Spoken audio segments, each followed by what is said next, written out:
Mahirap po na ipagkatiwala ang ating mga sarili sa isang tao na wala tayong knowledge o pagkakilanlan para sa kanya. Nagkakaroon po ng tinatawag na pag-alinlangan, nagkakaroon po ng tinatawag na pagdududa sa mga tao na hindi natin kakilala upang ibigay natin ang tiwala natin sa kanila. Sa madalit salita, ang tiwala ay bunga ng karunungan o pagkakilala natin doon sa isang tao. Ibig sabihin, kapag ka nagtitiwala ang isang tao sa iyo o sa isang tao, nangangahulugang ito na kilala ka niya. Ibig sabihin, mayroon siyang karunungan, mayroon siyang kaalaman kung sino ka at kung ano ang iyong buhay. Nabanggit ko ang lahat ng ito sapagkat maliwanag na namumuhay tayo sa mundong ito. Na sa komplikadong buhay natin ngayon, napakaraming pagdududa na pwede nating isipin sa ating mga sarili. Tama po ba? Subalit, alam natin na patuloy tayong nagtatrust, nagtitiwala sa mga taong kilala natin. And of course, ito ay sa mga immediate family natin, immediate friends natin, at mga taong kakilala natin sa ating mga buhay. Kung ito ay na-experience natin sa ating mga buhay, mas mahalaga na maintindihan natin na kapag ang isang Kristiyano, ang isang mananampalataya, ay mayroong karunungan na kung saan ay tinatawag na natatanggap niya, nakukuha niya dahil sa desire ng kanyang isip, ng kanyang puso, na lubusang pang makilala ang Diyos sa kanyang buhay, ay nagkakaroon siya ng lubusang pagtitiwala sa ating Panginoong Diyos. Alam niyo, isang bagay ang dapat nating maintindihan. Nang si Haring Solomon ay iluklok para maging hari, hindi ho niya hiningi ang katanyagan. Hindi rin niya hiningi ang mga material na bagay. Hindi rin niya hiningi ang mga bagay na sa tingin niya ay magdadala sa kanya sa pagiging isang popular o yung tinatawag na pagiging famous niya. Ang hiningi niya sa ating Panginoong Diyos na si Yahweh ay walang iba kundi ang karunungan. Wisdom ang hiningi niya. Kaya naman hindi tayo magtataka sa ating series sa Book of Ecclesiastes, sa libro ng mga ngaral, na kung saan ay pinapakita niya ang karunungan ay napakahalaga sa buhay ng isang tao. Ang karunungan ay napakahalaga sa isang kabuuan ng mananampalataya. Kaya nais ko ho na minsan pa ay hikayatin ang bawat isa sa atin na narito ngayon na paglaanan natin ng oras itong mga pag-aaral natin ng salita ng ating Panginoong Diyos. At nais ko po na hilingin, nabuksan po natin ang ating mga banal na kasulatan sa aklat po ng Ecclesiastes o mga ngaral, kabanatang 10, ang talata po ay 2. Ulitin ko po, Ecclesiastes chapter 10, verse 2. At ganito po ang sabi ng salita ng Diyos. Ang matalino'y inaakay ng kanyang isipan tungo sa kabutihan, ngunit ang mangmang ay nihila ng kanyang damdamin tungo sa kasamaan. Ang ating title sa umagang ito, Wisdom from God, Preserve Your Righteous Living. Ulitin ko, Wisdom from God, Preserve Your Righteous Living. Sa Tagalog po, karunungan mula sa Diyos, nag-iingat sa iyong matuwid na pamumuhay. Once again, karunungan mula sa Diyos, nag-iingat sa iyong matuwid na pamumuhay. Now, tingnan natin itong context ng chapter 10. Usually, napag-aralan natin noong last Sunday, sa ating sermon, dahil ito po ay series, nakita natin doon na yung buhay natin ay nasa kamay ng Panginoong Diyos. Our lives is in the hands of God. Nakita po natin yon based on Ecclesiastes chapter 9, verse 1. Ano sabi ng chapter 9, verse 1? Ang lahat ng ito'y matamang kong pinag-aralan at nalaman kong lahat ng kilos ng matuwid at ng matalino ay nasa ilalim ng kapangyarihan ng Diyos, maging pag-ibig o pagkapuot. Walang makatitiyak kung ano ang mangyayari sa araw ng bukas. So pinag-aralan natin last Sunday, yung word na yung buhay natin ay nasa kamay ng Panginoong Diyos. In other words, nakita natin doon kapag ang buhay natin ay nasa kamay ng ating Panginoong Diyos, anuman ang mangyari sa ating mga buhay, ay patuloy tayo na magtitiwala o susunod sa kalooban at kagustuhan ng Diyos sa ating buhay. Yun yung gusto ipakita ron eh. Kapag alam natin na ang buhay natin ay nasa kamay ng ating Panginoong Diyos, maliwanag na anuman ang nangyayari sa buhay natin, ay patuloy tayo na magtitiwala sa karunungang inimpart o binigay ng Diyos sa atin. At ngayong umaga dito sa chapter 10, maliwanag na tinuturo ni Haring Solomon o tinuturo na salita ng Diyos ang patungkol sa karunungan, sa wisdom, na dapat ay mayroon ang bawat isang tao, ang bawat isang mananampalataya.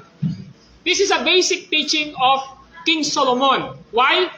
Alam natin na kahit ang mga anak natin sa ating kapanahonan ngayon, di ba? Tinuturuan natin sila na magsalita, tinuturuan natin sila ng mga basic na aralin. Bakit? Dahil gusto natin na mamuhay sila ng mayroong karunungan. So in the divine side, sa banal na bahagi na inimpress ni Haring Solomon, pinapakita ni Haring Solomon dito na napakahalaga ng karunungan. Si Haring Solomon po na in-inspire ng banal na espiritu upang maging salita ito ng Diyos, ay nagsasabi na napakahalaga ng wisdom, napakahalaga ng karunungan. Siya ay nagtuturo dito sa ating pinag-aaralan na ang karunungan ay nagbibigay ng kaligtasan. Ang karunungan ay nagbibigay ng kapangyarihan at marami pang iba.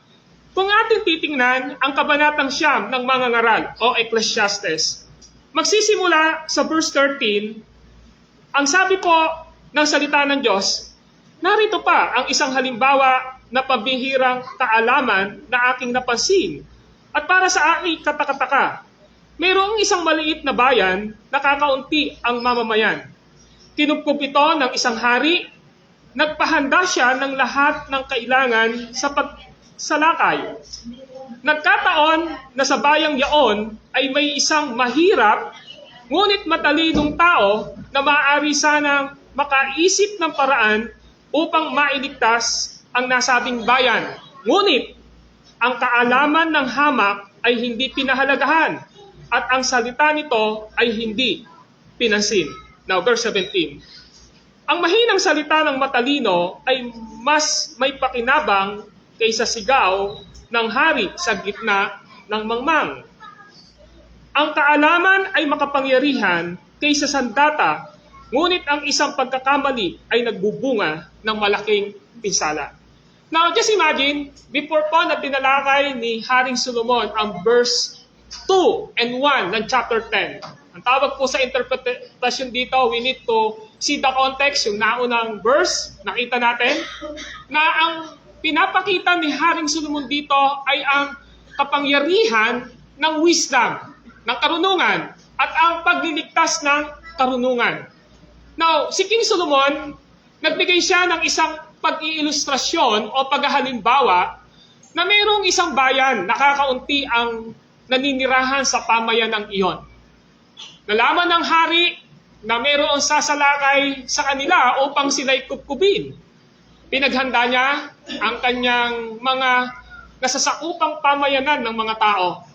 Pero mayroong mas matalino dahil sa kanyang status sa kanyang buhay na mahirap lang siya, yung wisdom na mayroon siya ay hindi pinansin. Nawa niya? Hindi pinansin. Well, of course, dahil hindi siya famous, hindi siya popular, tapos siguro nakikita yung status ng buhay niya, hindi siya masyadong mayaman, wala siyang mga bagay na pwedeng ipagmalaki, pero puno-puno siya ng karunungan. Ganoon naman sa panahon natin ngayon kapag ka hindi ka kilala, hindi ka papansinin.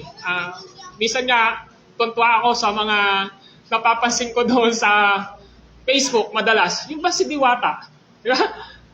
nung hindi daw siya pakilala, yung mga tao, hindi naman siya pinapansin eh. Tama po ba? Pero ngayon, lahat ng vloggers, di ba? Yung mga food vloggers, yung mga famous na mga vloggers sa social media, nagbibigay pa sa kanya ng mga bagay-bagay. Pero nung hindi siya kilala, hindi naman siya pinapansin eh. Kaya nga mayroong mga nagko-comment na sinasabing ganon, sobra-sobra na daw yung blessing. Pero yung mga ibang mga vloggers parang sinasabi nila, sa halip iba na lang dapat yung tulungan. Now, listen. Ang punto ko lang dito, kapag ang isang tao ay hindi siya famous, hindi siya kilala, hindi siya masyadong kilala sa lipunan, ang taong iyon ay hindi binibigyan ng pansin kahit puno-puno siya ng karunungan, ng katalinuhan. And that is what exactly na sinasabi ni Haring Solomon. Ang sabi niya, mayroong matalinong tao na naroon. Ang sabi niya, doon sa talatang 15 ng Kabanatang Siyam, nagkataon na sa bayang yaon ay mayroong isang mahirap ngunit matalinong tao na maaari sanang makaisip ng paraan upang mailigtas ang nasabing bayan. Ngunit isa may walang nakapansin sa taong iyon. Now, ano yung sinasabi rito? Now, ang wisdom ay nagbibigay ng kaligtasan. Ang wisdom ay powerful, makapangyarihan. Kaya dinukto ngayon ni Haring Solomon doon sa talatang 18, ang kaalaman ay makapangyarihan kaysa sandata, ngunit ang isang pagkakamali ay nagbubunga ng malaking pinsala. So sinasabi niya, yung mga sandata, yung mga panlaban, pagka hindi ito na-handle ng taong matalino, useless ito. Alam natin si Rizal, hindi siya gumamit ng mga bagay na sandata. Ang ginamit niya ay panulat. Sumulat siya ng Noli Me Tangere na siyang nagbigay ng revolusyon. Saan? Sa puso ng mga paring praile ng mga taong sumakop sa atin. Dahil sa panulat ni Jose Rizal, yung mga books na kanyang ginawa laban sa pamamalakad ng mga Espanyol ng panahong iyon, ang siyang naging daan kung bakit nagkaroon ng revolusyon noong panahong iyon. Hindi siya gumamit ng dahas. Ano ginamit niya? Panulat. Ang ginamit niya, karunungan. Ito'y nagpapakita na ang karunungan ay makapangyarihan. Ang karunungan ay mas higit pa na makapangyarihan kaysa sa sandata na maaaring makapatay sa tao. So pinapakita ngayon ni Haring Solomon dito sa verses 13 to 18 ng Ecclesiastes chapter 9 na ang totoong karunungan ay nagbibigay ng kaligtasan. Ang totoong karunungan ay nagbibigay ng kapangyarihan. Ngayon ang tanong natin, saan ba nanggagaling ang wisdom? Saan ba nanggagaling ang karunungan? Para kay Solomon, ito ay nanggagaling sa Diyos.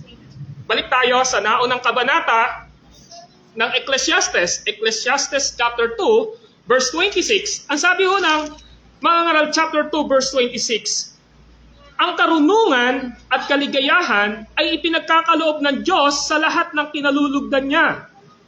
Nakita niyo po yung sinasabi niya rito? Ang karunungan at kaligayahan ay ipinagkakaloob ng Diyos sa lahat ng kinalulugdan niya. Wisdom comes from God. Ang karunungan po ay nanggagaling sa Diyos. Ang karunungan ay nagbubunga ng kaligayahan. Ang karunungan ay nagbibigay ng contentment, nagbibigay ng tunay na kaligayahan sa buhay ng isang tao. So maliwanag na ang wisdom na sinasabi ngayon dito ni Haring Solomon ay nanggagaling sa Diyos. Kaya nga, pinapakita rito sa Ecclesiastes 2.26, ang karunungan at kaligayahan ay ipinagkaloob ng Diyos sa lahat ng kinalulugdan niya.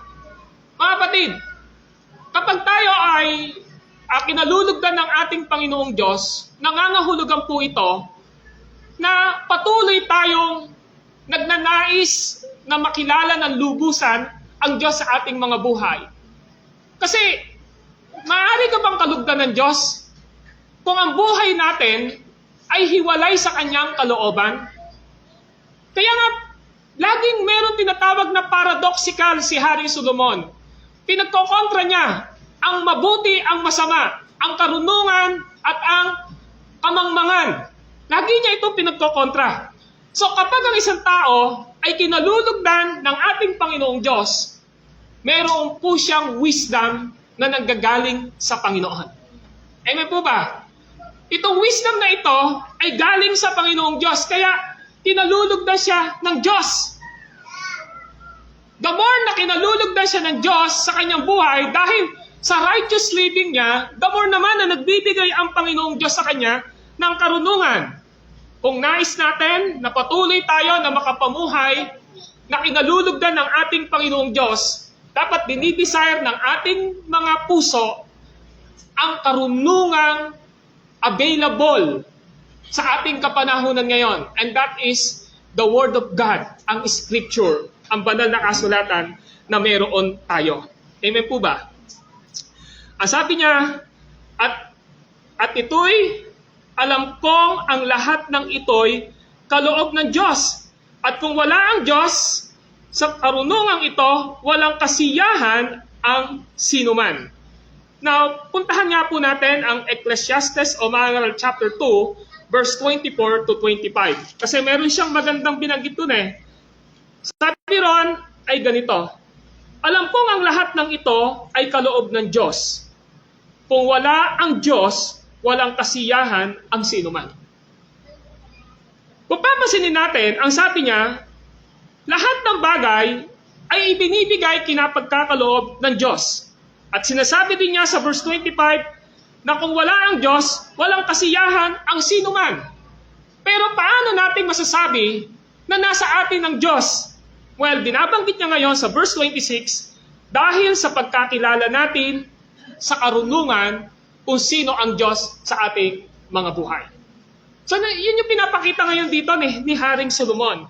Kaya, ang wisdom ng isang mananampalataya ay dapat nating maintindihan. The wisdom of believers of Christ ay dapat niyang isinasabuhay ang karunungang meron siya araw-araw. Ala pong power ang wisdom, hindi nakapagliligtas sa atin ang wisdom kung ang sino man sa atin dito ay lagi lang nasa isipan natin ito at hindi natin to ina-apply. Ecclesiastes chapter 2, verse 21, ang sabi po ng salita ng Diyos, 21. Sabi niya ay ganito, lahat ng ginawa ng tao ay pinamuhunanan niya ng karunungan. Napansin niyo po doon? Ang sabi, lahat ng ginagawa ng tao ay pinamumuhunanan niya ng karunungan, kaalaman at kakayahan. Ngunit pagdating ng araw, ay maiiwan lamang sa susunod sa kanya, ito may walang kabuluhan. Pero sinasabi ni Haring Solomon dito, ano man ang ginagawa natin, pinamumuhunanan natin ito ng karunungan. Tama po ba? Kahit pagka ikaw ay nagtitinda, namumuhunan ka ng karunungan. Tama? Kapag ikaw ay nagtatrabaho o empleyado, may negosyo ka, nag-aaral ka, lahat tayo ay namumuhunan ng karunungan. Amen po ba? Kapag ka naglalakad ka dyan sa lansangan, lalo na sa maraming sasakyan, ginagamit mo yung yung common sense mo dito eh. Dahil, bakit? Kapag di mo ginamit ang isipan mo, maaari kang maaksidente. In that little example na pinapakita natin, simple illustration, pinapakita na lahat ng ginagawa natin ay pinamumuhunanan natin ng karunungan, ng kaalaman, at ng kalakasan. So ano ibig sabihin dito? Ang wisdom, nasa atin, hindi para ilagay lang sa isip natin. Kundi ang wisdom ay ibinigay ng Diyos sa atin upang ipamuhay natin ito. Ngayon, gusto ko ipakita sa atin dito. Ang karunungang ito ay hindi basta dumarating sa buhay ng isang tao. Ang karunungan ay dapat na pinag-aaralan niya at ang karunungan ay dapat na hinahanap niya. Ecclesiastes 1:13. Ano ang sabi ni Haring Solomon? Ecclesiastes 1:13. Ang sabi niya ay ito, sinisiyasat ko at pinag-aaralang mabuti ang lahat ng bagay sa silong ng langit. Nakita niyo po ba yan? Ang sabi niya, Siniyasat ko at pinag-aralang mabuti ang lahat ng bagay sa silong ng langit. Sa ayon sa gusto natin, everyday, may learning tayo. Everyday, meron tayong natututunan. Everyday, nagnanais tayo na matuto. Kapag hawak mo ang cellphone mo, kapag ka meron kang nakita sa newsfeed ng Facebook mo, tapos pinanood mo, part ng learning mo yon. Nagbibigay ito ng influence sa iyo. Nagbibigay ito sa iyo ng kaalaman at malaki ang nagiging impact nito sa iyong buhay. Dalawa lang naman ang impact nito. Impact na magiging mabuti ka o kaya naman impact na magiging impacto ka dahil nakita mo yung pangit, di ba? Pag binabuhay mo yon, magiging impacto yung buhay mo ron, di ba? So ang sinasabi dito, maliwanag na ang karunungan ay sinesearch. Ang karunungan ay pinag-aaralan. Well, ang tanong natin ngayon, ano ang wisdom nito? Ang wisdom na ito ay ang kautusan ng ating Panginoong Diyos. Yan yung pinaka sinasabi. Alam nyo, ang wisdom na binabanggit ni Haring Solomon dito, ito yung wisdom ng kautusan. Ito yung wisdom ng salita ng ating Panginoong Diyos. This is King Solomon conclusion sa pagtatapos niya ng Book of Ecclesiastes na mga ngaral. Tingnan niyo po yung chapter 12 verse 13. Ano ang sabi ng 12:13? Ang sabi niya, sa kabila ng lahat ng ito, isa lamang ang aking masasabi. Matakot ka sa Diyos at sundin mo ang kanyang mga utos pagkat ito ang buong katungkulan ng tao. Ano ang buong katungkulan ng tao when it comes to spirituality? Ang sabi rito, walang iba kundi ang kautusan, ang scripture. Alam nyo, pinapakita ni Haring Solomon dito, sabi niya, sa kabila ng lahat ng ito, isa lamang ang aking masasabi. This is his conclusion sa kanyang katanungan mula kabanatang 1 hanggang kabanatang 12. Saan ko ba isa-summary? Saan ko ba bubuo din itong lahat ng pinag-aralan ko?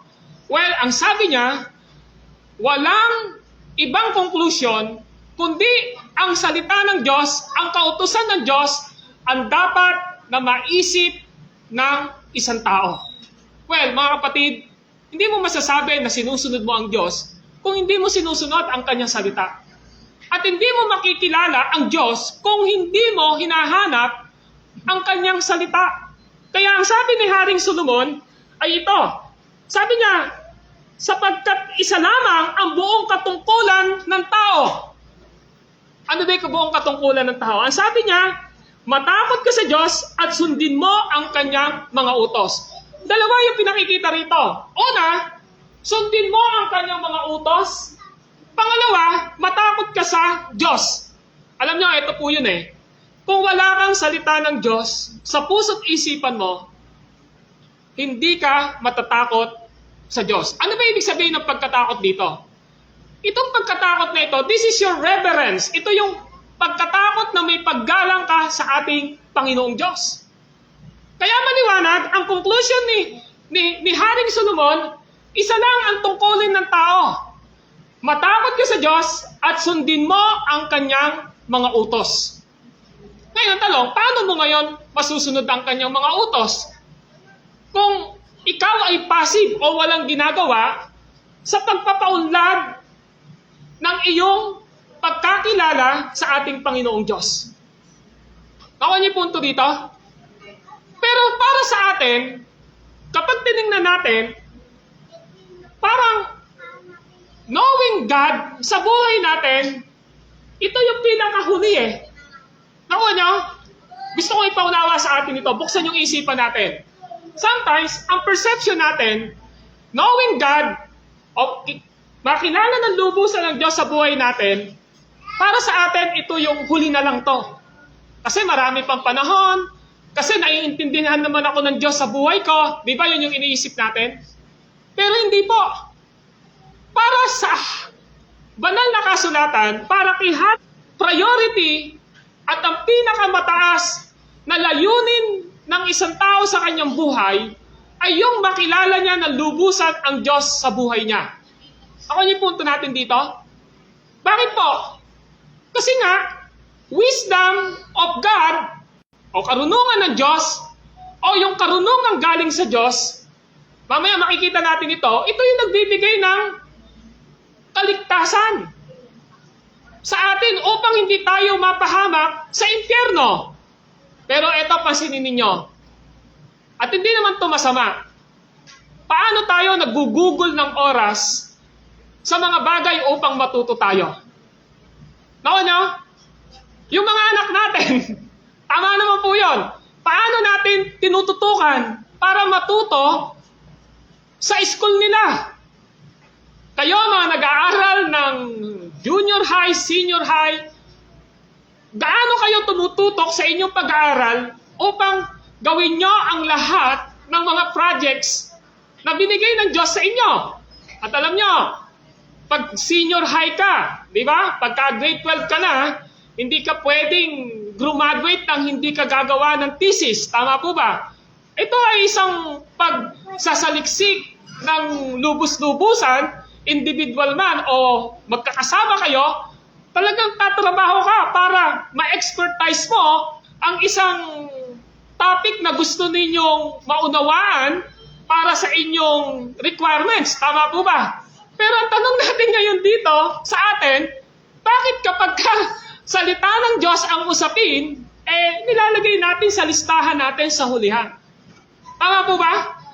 Pero yung mga bagay na karunungan ng mundong ito, sinasabi ko po, hindi masama ito pero gusto kong imulat tayo, kung meron tayong ipaprioritize na karunungan sa buhay natin, ito po ay walang iba, kundi ang Diyos ang kanyang salita. Yun yung gusto nating ipakita rito. Nakuha niyo yung punto? Nagbibigay ka ng oras, nagpupuyat ka. Yung anak ko na si Timothy, natutulog alas 2, nakikita ko nakahawak sa laptop niya. Kaya minsan sinasabi ko sa kanya, may anak, parang hindi ko na nakikita na nagdi-devotion ka pa ba?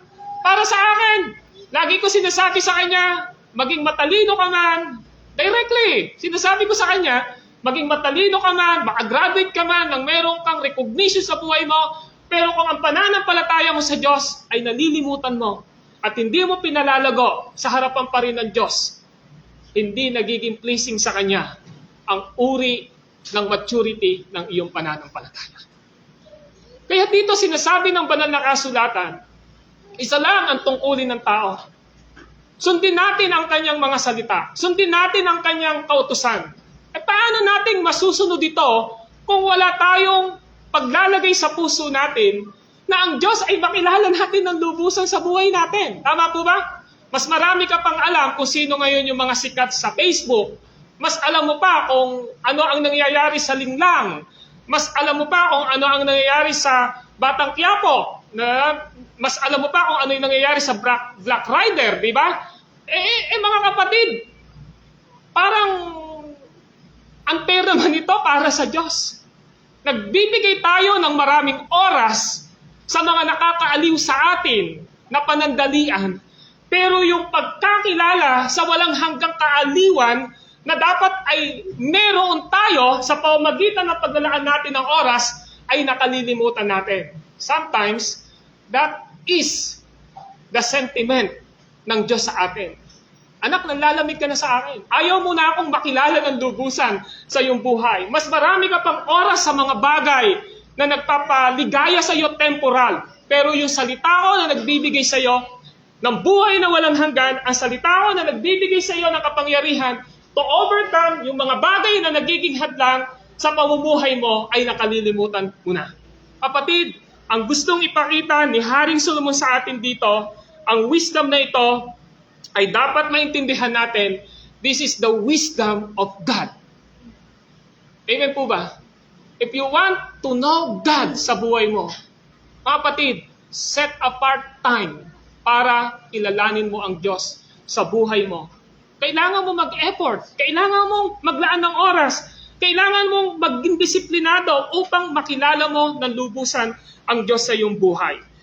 So gusto ko ipaunawa sa atin na ang wisdom na ito ay wisdom ng ating Panginoong Diyos na nagdadala sa atin upang magkaroon tayo ng banal na pagkatakot sa Kanya. Saan nag-i-start ang pagkatakot sa Diyos? Proverbs chapter 1, verse 7. The fear of the Lord is the beginning of wisdom.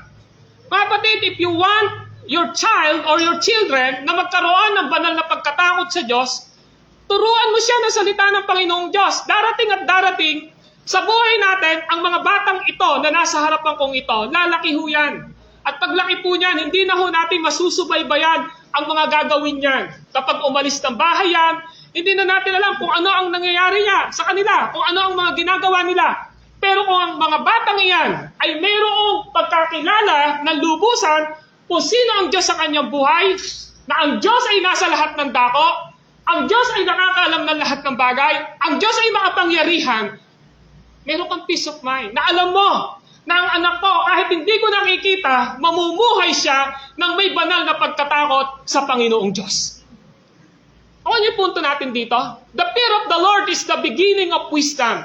Sabi din po ni Haring Solomon in Proverbs chapter 1, verse 7. Sometimes we, parents, di ba? Kapag malayo yung anak natin, natatakot tayo, ano na kayo ginagawa ng anak ko? Tama po ba? Ano na kaya nangyayari sa kanya? Ano kaya? Kumusta yung buhay niya? Pero if we are Christian, at alam natin na ang anak natin ay pinalaki natin sa aral ng Panginoong Diyos, pinalaki natin sa salita ng ating Panginoong Diyos, meron kang kapayapaan na alam mo na ang anak mo ay mamumuhay ng may banal na pagkatakot sa Diyos at alam mo na hindi siya gagawa ng mali sapagkat naiintindihan niya na ang Diyos ay lagi niyang kasama, nakikita siya ng Diyos, alam ng Diyos ang ginagawa niya, kaya ito'y nagbibigay sa iyo ng assurance na ang anak mo ay namumuhay ayon sa kalooban at salita ng ating Panginoong Diyos. The fear of the Lord is the beginning of wisdom. And this is the challenge para sa ating mga magulang. Ako, pag mula po nung ang anak ko ay madalang nang umuwi, weekends na lang uuwi, lagi ko na lang pinagkakatiwala sa Panginoong Diyos. Dahil hindi ko siya kasama. May mga time na lagi ko siya sinasabihan na pwede mag-devotion ka, mag-aral ka ng salita ng Diyos, kailangan mong mag-pray, sabi kong ganyan, pinapaalala ko na ang Diyos, kahit saan ka pumunta, nakikita ka niya. This is the challenge for us bilang mga magulang o sa ating lahat na narito, di po ba? Pero once na ang anak natin ay may relasyon sa ating Panginoong Diyos, once na ang anak natin ay nakilala niya ang Diyos sa kanyang buhay dahil tinuruan natin sila na salita ng Panginoong Diyos, dinala natin sila sa church para marinig nila ang salita ng Panginoong Diyos, alam natin, ang anak natin, by the grace of God, ay mamumuhay ng maayos dahil guided siya ng Diyos at nasalita ng ating Panginoong Diyos. Kapatid, ang pagkatakot kay Yahweh ay pasimula ng karunungan. The fear of the Lord is the beginning of wisdom. Kaya ito yung pinaka-konteksto ng chapter 10. Just imagine, we are in the context. Nasa konteksto pa lang tayo. Wala pa yung pagpapaliwanag, wala pa yung expound ng verse natin. Pero ito yung konteksto na pinakikita ni Haring Solomon. Pinapakita niya rito na ang wisdom na ito, ang karunungang ito, ay salita ng Diyos. Ito mismo ay ang Diyos na nagsasalita sa atin. Back to the conclusion of Ecclesiastes chapter 12, nakita po natin sa Ecclesiastes chapter 12, ano sabi doon? Verse 13. Ang sabi ron, commandments. Di ba sabi doon? Utos. Sabi rito, isa lamang ang tungkulin ng Diyos. Ito lamang ang inyong tungkulin. Matakot ka sa Diyos at sundin mo ang kanyang mga utos. Now, the word utos is commandments. Sa English, commandments. Yung salitang utos. Ibig sabihin, this is scripture. Ito ay kasulatan ng ating Panginoong Diyos. Ito ay ang salita ng Diyos. When we say scripture o banal na kasulatan, ang tinutukoy nito ay ang kabuuan ng banal na salita ng Diyos. Especially the Old Testament na binabanggit dito ni Haring Solomon. So ano ba ibig sabihin? Kapag pinag-aaralan natin ang scripture, kapag pinag-aaralan natin ang banal na kasulatan, ibig sabihin pinag-aaralan natin si Kristo sa ating mga buhay. Now listen, in John chapter 5, verse 39 to 40. Please open your Bible in John chapter 5, verse 39 to 40. Ganito ang sabi ng ating Panginoong Jesucristo sa verse 39 to 40. Ang sabi niya, sinasaliksik ninyo ang mga kasulatan. Sa paniniwalang doon ninyo matatagpuan ang buhay na walang hanggan. So ang kausap niya rito ay mga Pharisees, mga Sadducees, and mga religious leaders ng mga Pariseo at Sadduceo, si Jesus Christ. Because in that time, ang mga Pharisees and Sadducees ay masyadong istrikto when it comes to the law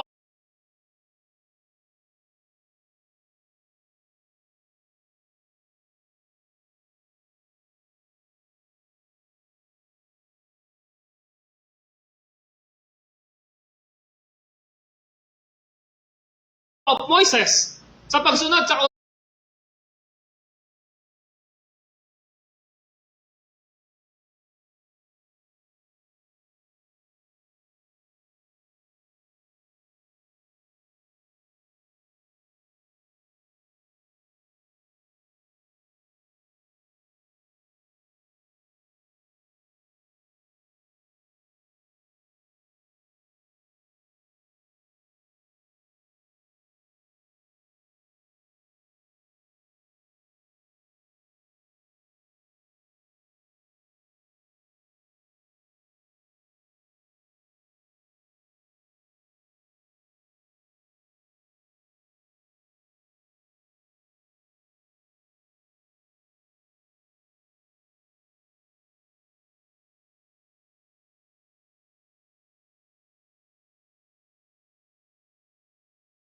utusan ni Moises. Kaya nga sa kanila, pagka hindi ka umattend halimbawa ng Sabat, babatuhin ka eh. Yeah? Kapag nahuli ka ng gagawa, and that is legalistic. Sabi ni Jesus Christ sa kanila, sinasaliksik ninyo. Ano ba ibig sabihin na sinasaliksik?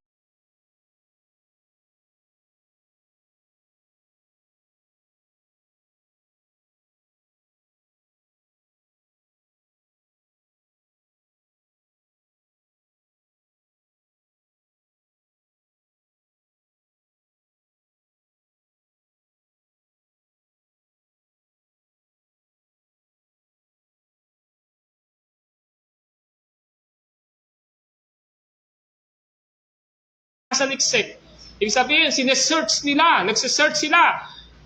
You searching scripture.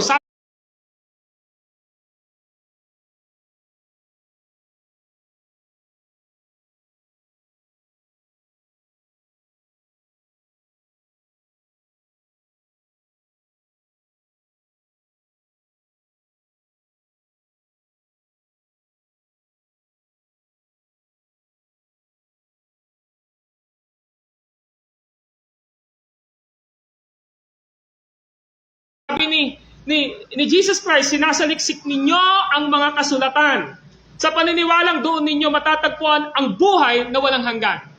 So alam nila na ang scripture ay nagbibigay ng buhay na walang hanggan. Pero ito sabi ni Jesus sa kanila, ang mga ito ang nagpapatuto tungkol sa akin. So sinasabi niya, yung scripture testify Him. The scripture testify me. Sinasabi niya, ang banal na kasulatan ang nagpapatotoo sa akin. So para sinasabi niya ngayon sa mga kausap niya, kung hinahanap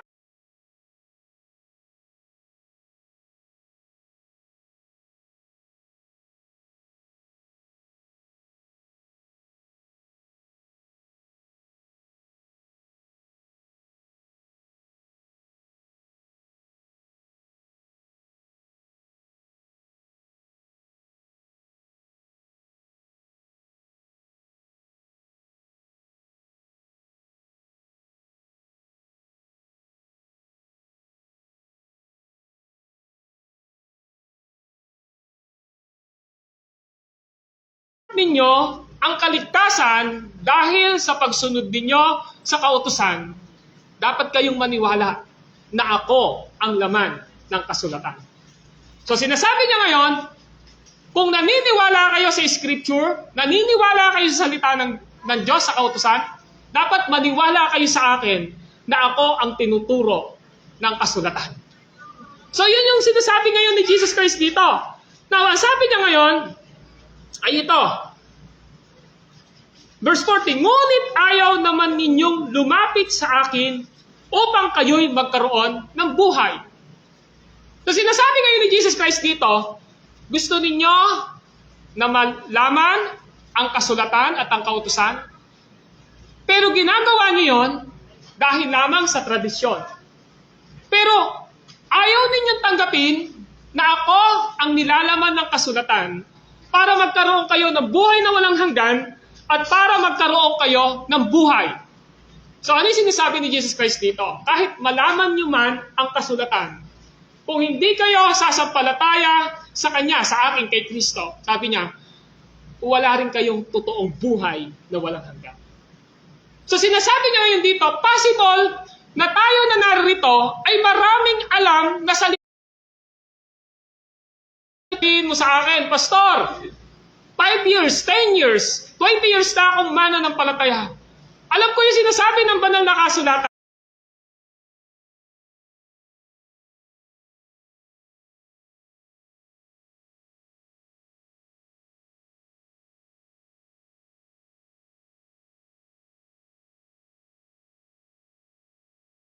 Ngayon dito ay ito. Kung si Kristo ang sinasaad ng kasulatan, dapat mamuhay tayo sa paraang nakalulugod sa ating Panginoong Diyos, sapagkat kung paano si Kristo namuhay dito sa lupa, ina-expect niya, hindi man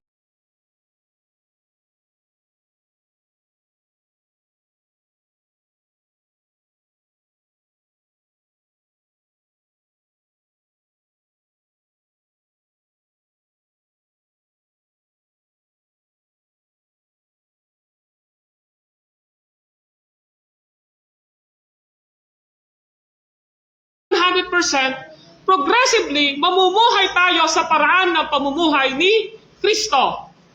Sometimes this is a knowledge, head knowledge. Puno-puno tayo ng kaalaman. Pero when it comes to application sa ating mga buhay, hindi natin ina-apply ang salita ng Diyos. Theoretically, marami tayong alam. Pero sa pag-a-apply natin sa ating mga buhay, hindi natin ginagawa. And this is what happens sa kausap ni Jesus Christ ng mga Pharisees and Sadducees, mga religious leaders na ito. Punong-puno kayo ng kaalaman. Pero ang tanong, ipinapamuhay niyo ba? And this is valid question sa ating kalagitnaan ngayon. Kamusta ang pag-a-apply natin ng salita ng Diyos sa ating mga buhay? Nagdadala ba ito ng banal na pagkatakot sa Diyos na ayaw natin siyang ma-offend sa buhay natin? Nagdadala ba ito sa atin na, Lord, I want to please you sa buhay ko? Lord, gusto ko na ang ginagawa ko acceptable sa iyo. Lord, ang gusto ko, ang ginagawa kong ito ay according to your will sa buhay ko. We are not man-pleaser, mga kapatid. Secondary na lang yon. We need to be God's pleaser sa buhay po natin. Amen po ba? So, sinasabi niya ngayon dito na ang laman ng kautusan, ang laman ng scripture ay walang iba kundi si Kristo. Kaya nga, kung ang conclusion ni Hari Solomon, isa lamang ang tungkulin ng tao, matakot ka sa Diyos at sundin mo ang kanyang mga utos, when you obey and follow the law and the commandments of Jesus Christ, maliwanag na sinusunod natin mismo sa buhay natin ay ang ating Panginoong Kristo. Yung gusto ipakita niya rito. Now, in John chapter 5, verse 46 to 47, ano sabi ng 46? John 5, 46 to 47. Ang sabi niya, kung talagang pinaniniwalaan ninyo si Moises, maliwanag na, kung pinaniniwalaan niyo si Moises, ako'y paniniwalaan din sana ninyo, sapagkat sumulat siya tungkol sa akin. So, this is the claim of Jesus Christ, na yung sinulat ni Moises na Pentateuch, Genesis, Exodus, Leviticus, Number, Deuteronomio, ang sabi niya, yung sinulat ngayon, sumulat siya patungkol sa akin, patungkol kay Kristo. Ngunit kung hindi ninyo pinaniniwalaan ang mga sinulat niya, paano ninyong paniniwalaan ang mga sinasabi ko sa inyo? So, Scripture is Christ Himself. Si Kristo mismo. Kaya, back to Luke chapter 24, para bigyan lang natin ng diin itong pinag-aaralan natin na ang Scripture, ang buod nito, ang tinuturo nito, ay ang ating Panginoong Jesucristo. Lucas 24 verses 27. Lucas 24 verse 27. No, sabi ng verse 27 ito, at ipinaliwanag sa kanila ni Jesus ang lahat ng nasasaad sa kasulatan. Ano yung kasunod? Tungkol sa kanyang sarili. Simula sa mga aklat ni Moises hanggang sa mga sinulat ng mga propeta. Verse 44 to 45. Ang sabi ng 44, pagkatapos sinabi sa mga alagad, ito ang tinutukoy ko na sabihin ko sa inyo noong kasama pa ninyo ako. Dapat matupad ang lahat ng nakasulat tungkol sa akin sa kautusan ni Moises sa mga aklat ng mga propeta at sa aklat ng mga awit. At binuksan niya ang kanilang mga pag-iisip upang maunawaan nila ang kasulatan. Just imagine mga kapatid, no? Napakahiwaga ng banal na kasulatan. Moises wrote about Jesus Christ. The book of prophecy. The book of song. Di ba? Sino ang laman daw? Ang sabi ni Jesus Christ, ako ang laman ng mga iyan. Kaya mga kapatid, kapag sinusunod natin ang salita ng Diyos, kapag sinusunod natin ang Scripture, kapag sinusunod natin ang Word of God, sinusunod natin si Kristo. This is my point. Nakita mo kapatid, upang ang isang tao ay makapagpatuloy sa kanyang matuwid na pamumuhay, kailangan niya ng karunungan. At ang karunungang ito ay ang salita ng Diyos na nakasentro sa ating Panginoong Hesus Kristo. Alam niyo, in 1 Corinthians 1:24, verse 30, in Colossians chapter 2, verse 3, si Jesus ang karunungan ng Diyos. Jesus is the revealed wisdom of God. Si Jesus po ang karunungan ng Diyos. Katunayan, ang sabi niya, He is the Logos. In John chapter 1, sa pasimula pa, naroon na ang salita, kasama ng Diyos ang salita at ang salita ang Diyos. Nilikha ng Diyos ang lahat ng nandito sa pamamagitan ng salita at nagkatawang tao ang salita at nanirahan sa piling natin. Sa katunayan, Jesus Christ is the wisdom of God. Kapag si Jesus ay sinunod natin sa ating mga buhay, sinusunod natin ang buong kautusan ng ating Panginoong Diyos. Kaya nga, ang sabi ng Ecclesiastes chapter 10 verse 2 na ating pinag-aaralan, sa English, a wise man's heart is at right hand, but a fool heart at his left. Ang ganda, di ba? Ang sabi ron, ang puso ng taong matalino ay humihila sa kanya tungo sa kanan. Ngunit ang puso ng hangal ay tungo sa kaliwa. Bakit ginamit ngayon dito in Ecclesiastes chapter 10 verse 2 ang salitang right and left? Ang righteous ay namumuhay sa daan ng kanan. Pero ang hangal ay namumuhay sa daan ng kaliwa. Nakita niyo pa na gusto ko pa na bigyan kayo ng isang mapagkakatiwalaan na pastor na namuhay noong pong mga late 1800 o 1900. Ang pangalan niya ay si John Gill at nag-comment siya dito. Ang sabi niya ay ito, and I quote, itong verse 2 ng Ecclesiastes chapter 10 verse 2, ito ang sabi niya, it inclines the believer to pursue the true way to heaven, honor and happiness, which lies to the right, at the right hand of God, and in all His honor and glory. The heart of a wise man is to get the law, which was given by the right hand of the Lord.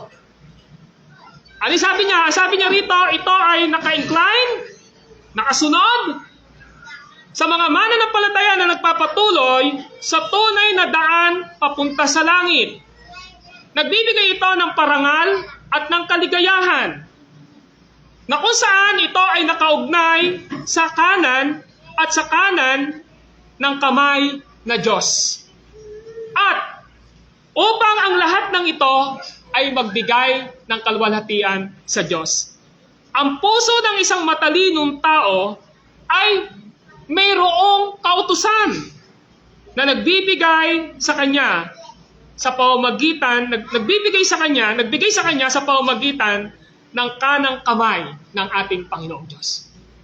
So in other words, si John Gill sinasabi niya, kapag ang isang tao ay matalino at meron siya salita ng Diyos sa kanyang puso, ito ay nagbibigay ng daan patungo sa kalangitan. Dahil ang Diyos na nagbigay sa kanya ng kautusan, ang kanyang gustong maluwalhati sa kanyang buhay. Mga kapatid, this is katulad po ito ng sinasabi ni Jesus Christ in Matthew chapter 7. Pumasok kayo sa makipot na daan at pintuan. Kakaunti lang ang dumadaan dito. Pero ang dulo nito ay buhay na walang hanggan. Maraming dumadaan sa malapad na daan at malapad na pintuan. Pero ang dulo nito ay kapahamakan. Mga kapatid, maliwanag na sinasabi sa atin dito, the wise man's heart, his knowledge and understanding lead him or her to what is right and proper and straightforward based on God's word, but the fool's heart lead him or her astray in the wrong direction. Maliwanag, mga kapatid, na ang matalinong, ang puso ng matalino, ang kanyang karunungan, ang kanyang pagkaunawa, ay nagdadala sa kanya kung ano ang tama at maayos na pagdaan patungo ayon sa salita ng Diyos. Subalit ang hangal na puso o ang pusong walang karunungan, nagdadala ito sa pagkawala niya sa maling direksyon. In other words, when King Solomon says na binanggit niya na ang puso ng matalino ay humihila sa kanya tungo sa kanan, ibig sabihin, this is a right path para sa atin. Tamang daanan po ito.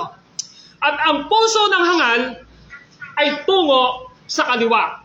And this is evilness, and this is wrong, at ito ay patungkol sa kasalanan. And this is the two-way na sinasabi ni Jesus Christ in Matthew chapter 7. Ay, nabanggit ko na kanina, malapad na daan, pero ang dulo ay kapahamakan. Makitid na daan, pero ang dulo ay buhay na walang hanggan. Now listen, Psalms chapter 16 verse 8 and Psalms chapter 110 verse 11, Psalms 139 verse 5, kapag binasa natin ang lahat ng ito ay nagsasalita sa atin patungkol sa kanang kamay ng Diyos na kung saan nagbibigay ng proteksyon sa atin. Alam niyo po ba na kapag sinabi natin na matalino tayo because of the wisdom of God at lumadaan tayo sa gawing kanan, ang ibig sabihin po nito, ang proteksyon ng Panginoong Diyos ay ibinibigay niya sa atin. Psalms 110 verse 1, to sit on the right hand is synonyms for protecting Him. Nagpapakita ito ng pag-iingat ng Diyos sa atin. Kaya nga si Haring Solomon, lagi niya sinasabi, kapag wala kang hangal, hangal ang iyong karunungan, lumadaan ka sa kaliwa, ang dulo nito ay kapahamakan. Pero kapag ikaw ay may puso ng karunungan, nag-ayon sa salita ng Diyos, dumadaan ka sa kanan, ang dulo nito ay buhay na walang hanggan. And God is always protecting us sa mga bagay na makabubuti para sa atin. In the last day, in Matthew chapter 25 verses 31 to 46, sinasabi ni Jesus Christ doon, sa paghatol ng ating Panginoong Diyos, pagbubukurin niya ang kambing at ang tupa. Ang sabi niya, lahat ng kambing ay ilalagay ko sa aking kaliwa, subalit lahat ng tupa ay ilalagay ko sa gawing kanan. Ang lahat ng kambing na nasa gawing kaliwa ay itatapon sa walang hanggang apoy ng kapahamakan. Subalit, ang mga tupa na nasa gawing kanan ay papapasukin para sa buhay na walang hanggan. So mga kapatid, pinapakita sa ating pag-aaral sa umagang ito na napakahalaga ng wisdom. Spiritual wisdom, Wisdom that revealed in Scripture na pinapakita na salita ng Panginoong Diyos sa atin. Ngayon, ano yung challenge dito sa atin? This is my pastoral point, mga kapatid. Kailangan nating maglaan ng oras upang masigit pa tayong lumawak at lumalim sa karunungan at pagkakilala natin sa ating Panginoong Diyos. Kailangan nating maglaan ng oras. Kailangan natin magkaroon tayo ng desire sa ganitong uri ng gawain. When you seek God first sa iyong pong buhay, na katulad ng ginagawa natin ito, mas lalo tayong pinapalalim ng Diyos sa pagkakilala natin sa Kanya. Tinatago ng Diyos ang karunungan na naririnig mo ngayon na nilalagay mo sa iyong puso. Yun nga lang, ang sabi ni Apostle Paul in 1 Corinthians chapter 15, maliban nga lamang kung hindi ninyo nauunawaan ang salita ng Diyos. Pero I tell you the truth, every words na naririnig natin, Sunday by Sunday, our Bible studies, sa mga personal na pag-aaral ninyo sa inyong buhay sa pamamagitan ng Scripture, meron po itong nagiging impact sa heart and mind ninyo. And time will come, nagre-remind ito sa atin sa panahon na meron tayong pagsubok. So maliwanag na ang gustong ipakita rito ni Haring Solomon, mahalaga ang mag-aral. Mga estudyante, mahalaga ang mag-aral. Mga nagtatrabaho, mahalaga ang karunungan na meron tayo. Sa mga collar worker, di ba? Mahalaga ang karunungan. Lahat ng ginagawa natin, pinagmumuhunanan natin ng karunungan. Tama po ba? At kailangan nating i-upgrade ang karunungan na meron tayo. Mahalaga po yun. Pero ang gustong ipakita ni Haring Solomon sa atin, may higit na mas mahalaga. At ito ay walang iba, kundi ang salita ng Diyos sa ating mga buhay. Amen? So yun yung gusto ipakita sa atin. Gusto ba natin na tayo ay patuloy na maingatan ng Diyos na makapamuhay tayo ng may katwiran? Ang sinasabi ng banal na kasulatan, masigit nating sundin ang salita ng Diyos at ang Diyos sa ating mga buhay. Don't compromise the Word of God. Amen? Huwag po natin kompromiso ang salita ng Diyos. Huwag po tayong masyadong maging man's pleaser. Secondary na lang yon. Dapat nasa isipan natin, we are God's pleaser. At mapiplease natin ang Panginoong Diyos kapag ang salita ng Panginoon ang itinamumuhay natin. Nabanggit ko kanina. Nasabi ko kanina, mahirap ipagkatiwala ang iyong sarili sa taong hindi mo kilala. Tama po ba? Marami sa atin, maybe, kung bakit hindi tayo nagtitiwala sa ating Panginoong Diyos sa iba't ibang pagkakataon ng buhay natin, dahil ang totoo, ulang tayo ng karunungan sa Panginoong Diyos. Yun yung katotohanan doon. Kaya minsan, Lord, susundin ba kita rito sa isang aspetong ito? Kasi para sa iyo, hindi mo naiintindihan yung Word of God eh. Pero kung naiintindihan mo yung Word of God, susundin mo ang ating Panginoong Diyos. So anong punto dito? Ang pagtitiwala natin sa Diyos ay nag-uugat saan? Sa karunungan kung sino ang Diyos sa ating mga buhay. Amen po ba? So kapag ginawa po natin yon, I think makapamumuhay po tayo ng may katwiran sa harapan ng Panginoong Diyos. Ano man ang sagupain natin ng mga pagsubok, problema sa ating mga buhay, alam natin na ang Diyos ay gumagawa sa ating mga buhay dahil sumusunod tayo sa Kanyang salita at ang salita niya ay nagpapatagumpay sa atin. Wisdom from God, preserve your righteous living. Karunungan mula sa Diyos, nag-iingat sa iyong matuwid na pamumuhay. Let us pray. Panginoong Diyos, maraming salamat sa mga salita niyo na aming natanggap.